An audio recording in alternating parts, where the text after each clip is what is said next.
Why do so many of us crave respect for ourselves? Indeed, why do even people in prison say sometimes that they're innocent? Why do they say that even knowing that they have likely committed an infraction that many found very painful to experience?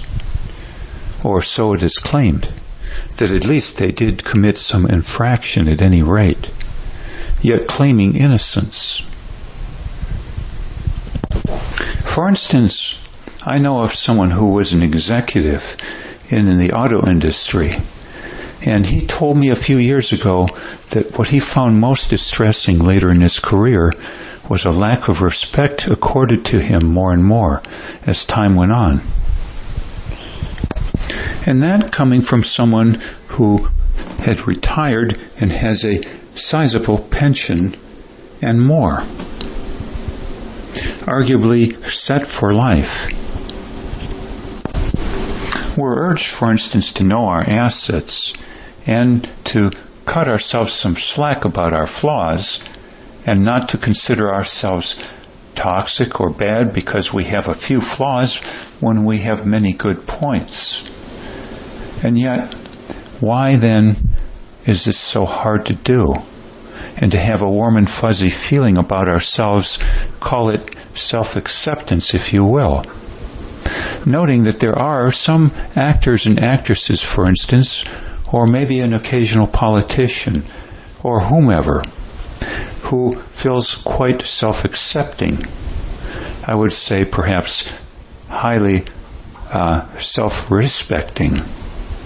Why do they feel that they, quote, did the best they could? I would say as part of that respect. Why is it so hard to come by? I believe getting to the bottom of that is key, crucial.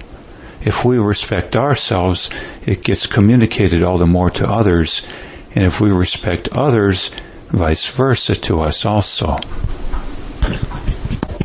I believe perhaps it has almost everything to do, first of all, with understanding why someone has flaws, others or ourselves. And secondly, how we, quote, label or term these flaws. For if we have the wrong terms, I think as per Dr. David D. Burns, who wrote the book Feeling Good, about supposedly just depression, but much more, around 1980, his being a cognitive behavioral therapist and medical doctor, he urged people not to label others. Or I guess you would say it would come back upon you in people not being happy campers about it. But I believe this term label applies to applying terminology to people that is disrespectful. And when it comes to people, I think almost all our vocabulary that exists in dictionaries, frankly speaking, is disrespectful of people in some way, shape, or fashion. And so it's so hard to communicate to others using terminology to size people up in general or certain characteristics and ourselves too, without, quote, labels being used, i.e. terms that are disrespectful. So how is it then that we can understand ourselves even and have respect for ourselves without proper terminology that is not disrespectful in and of itself, without simply the use totally of intuition? I believe that is part and parcel likely of why Mr. Nixon, after involvement in Watergate, said, amongst other things, "I am not a crook."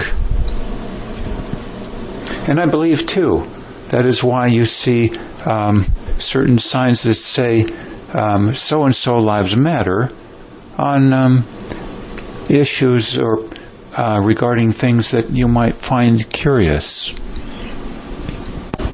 You might even say, I find axe murderers to be deserving of respect, and someone someday coming out with a sign that says, whether for fun or not, axe murderers' lives matter.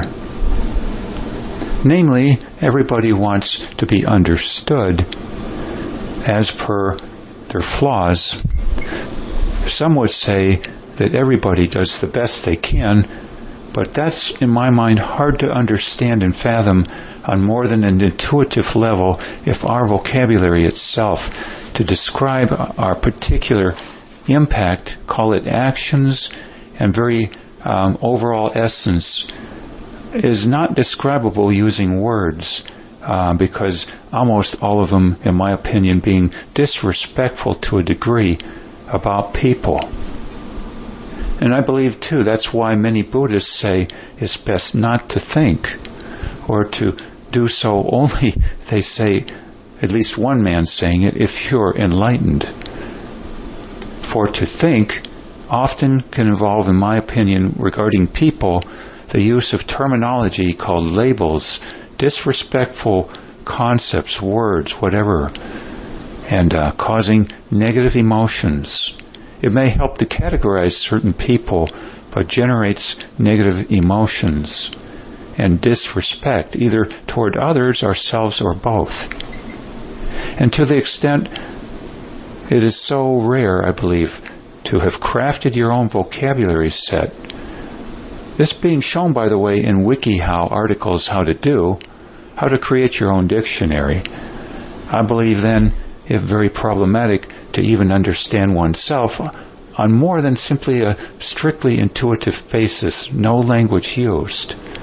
And why thus we so crave respect from others, to be told who we are when we don't even know ourselves who we are with respect, because we lack the terminology in particular to do so. And almost nobody these days functions solely on an intuitive level, especially literate societies, which function all the more with words than those that are considered pre-literate.